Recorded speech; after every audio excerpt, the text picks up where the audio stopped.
আসসালামু আলাইকুম প্রিয় ভিউয়ার্স, কেমন আছেন সকালে? আশা করি সকলেই ভালো আছেন। মানবতার সাথে তারুণ্যের পথ চলা এই স্লোগানকে সামনে রেখেই আমরা আমাদের মানবতার কাজ করে যাচ্ছি। আমাদের প্রিয় এজাজ ভাই, আসলে এই ভাইদের দেখলে বোঝা যায় আসলে মানবপ্রেমী মানুষগুলা কতটা মহান হয়। বাইরের বাসা অনেক দূরে, অনেক দূরের মানুষ, যদিও আমাদের টাঙ্গাইলে চাকরির সুবাদে আসলে আমাদের ঘাটাইলে থাকা। এজাজ ভাইয়ের এটা সম্ভবত 12 থেকে 13তম রক্তদান আর কি। এগুলা আসলে আমার কাছে দেখলে অত্যন্ত ভালো লাগে, এই জন্যই যে প্রত্যেকটা মানবসেবী মানুষ যখন মানবতার সেবায় কাজে এগিয়ে আসে, বিশেষ করে যারা অসুস্থ মানুষের পাশে দাঁড়ায়, আসলে ভালো লাগাটা তখনই খুব বেশি লাগে যখন দেখি অসুস্থ মানুষটা তার একটু সহযোগিতায়, মানে সমাজের যে এই যে মানুষগুলো আছে এগুলার একটু সহযোগিতার কারণে যখন একটা মানুষ সুস্থ হয়ে আবার সেই প্রাণবন্ত জীবনযাপন শুরু করে, তখন এর থেকে আসলে ভালো লাগা আমাদের আর কোনো পাওয়া নাই।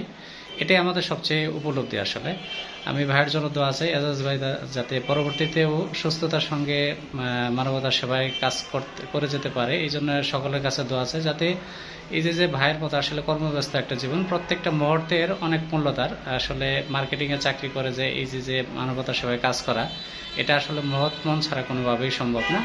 আমি চাই সমাজের প্রত্যেকটা মানুষ যদি এরকম আমাদের এই অসুস্থ মানুষের পাশে এসে দাঁড়ায়, তাহলে হয়তো এই সমাজটা সুন্দর থেকে সুন্দর হবে। মানে আমাদের সমাজটা সর্বোচ্চ আসলে আমাদের যদি আমরা যারা ইয়াং যারা আছি বিশেষ করে তাদের যদি একটু সহযোগিতা এই সমাজের কাজে লাগে, তাহলে এই সমাজটা মানে সুন্দর হবে আর কি। যাই হোক, ভাইয়ের জন্য দোয়া আছে, সকলে দোয়া করবেন ভাই যাতে সুস্থতার সঙ্গে পরবর্তীতে আমাদের সাথে থেকে কাজ করে যেতে পারে। ধন্যবাদ সকলকে।